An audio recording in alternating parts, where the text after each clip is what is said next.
চালো চালানো।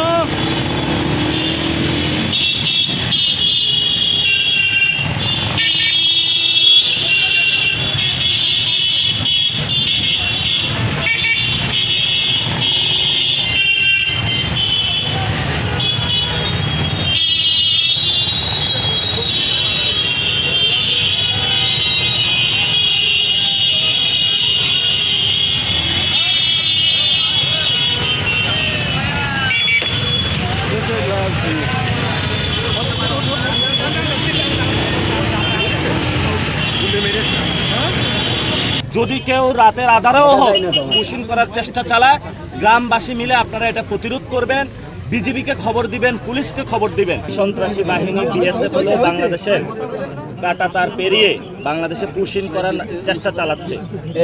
এখানে মূল বিষয়টা হলো, যদি বাংলাদেশি কোনো অবৈধ ওইখানে কেউ থেকে থাকে তাহলে তো আইন কাগজ প্রক্রিয়ার মধ্য দিয়ে তারা হবে। তো রাতের আধারে চুপিসারে এখানে হলো রেখে তারপরে তারা চলে যাচ্ছে। এবং আমরা শুনতে পাচ্ছি সীমান্তের ওই পাড়ে অনেক মানুষকে তারা সমাবেত করেছে বাংলাদেশে পুশিং করার জন্য। আমরা সরকারের উদ্দেশ্যে বলতে চাই, বাংলাদেশের মানুষ কোনোভাবেই পুশিং মেনে নেবে না এবং পুশিং বন্ধে সরকারকে জরুরি উদ্যোগ নিতে হবে। সরকার যদি কঠোর হস্তে সীমান্ত হত্যা থেকে শুরু করে সীমান্তে মাদক চোরাচালান যে সন্ত্রাসী কার্যক্রম ভারতীয় বাহিনী করে থাকে এটা বন্ধ করতো, উদ্যোগ নিত পূর্ব থেকেই, তাহলে আজকে ভারত এই ধরনের সাহস পেত না। এবং গতকালকে স্বরাষ্ট্রমন্ত্রী যে বক্তব্য দিয়েছেন সালাউদ্দিন সাহেব, এটি একটি বাংলাদেশি মানুষদেরকে হত্যাকাণ্ডের মধ্য দিয়ে নিয়ে যাওয়ার একটি বক্তব্য দিয়েছেন এবং বাংলাদেশের সীমান্তবাসী যারা রয়েছে তাদেরকে তিনি অনিরাপদ করে দিয়েছেন। এই জন্য ওনার এই বক্তব্যটা প্রত্যাহার করতে হবে এবং সাথে সাথে বাংলাদেশে কোনোভাবে যাতে পুশিং ভারত করতে না পারে সেই বিষয়ে সরকার পদক্ষেপ নিতে হবে। আমরা এখানে যে এসেছি, ভারত থেকে বাংলাদেশে কয়েকটি পরিবারকে তারা পাঠিয়ে দিয়েছিল এবং তারা মানবেতর জীবন যাপন করছিল এখানেই, আমাদের ঠিক সামনেই। আমরা আসবো এই শুনেই গতকালকে রাত্রে তাদেরকে আবার তারা নিয়ে গিয়েছে। এখন আমরা তো সকল সীমান্তে বিভিন্ন জায়গায় যাব, মিছিল নিয়ে যাব আর তারা নিয়ে যাবে। তারা এখানে প্রবেশ করালো কিভাবে সেটাও তো সরকারের কাছে প্রশ্ন। সেখানে সরকার পতাকা বৈঠক করেছে, সেখানে কোনো ফ্রুটফুল সলিউশন আসে নাই। তাহলে সরকারের যে ফরেন পলিসি এবং স্বরাষ্ট্র যে নীতি আছে সেটা আজকে বাংলাদেশের মানুষের সামনে স্পষ্ট হয়েছে যে এটা ভঙ্গুর একটা নীতি, যেটা বাংলাদেশের নাগরিকদের নিরাপদ করতে পারছে না। তো যেখানেই সীমান্ত হত্যা হবে, সীমান্তবাসীর সামনে ইনশাল্লাহ আমরা আছি, আপনারা ঐক্যবদ্ধভাবে বিজিবির সাথে থাকেন।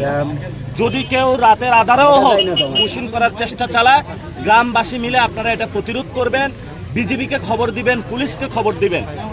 আপনারা রাতে দরকার হয় রাত জেগে সীমান্ত পাহারা দিবেন, কিন্তু বাংলাদেশের কোনো একটি কণা মাটিও যাতে এখানে কেউ পুশিং করার মাধ্যমে দখল করতে না পারে সেই বিষয়ে আপনারা সচেষ্ট থাকবেন। আমি পুরো বাংলাদেশের নাগরিকদেরকে আহ্বান জানাবো, দল মত নির্বিশেষে কে কোন দল করেন ভাই, আপনার দল রাখেন। এটা খুবই বড় ধরনের বাংলাদেশের সার্বভৌমত্বের ক্রাইসিস।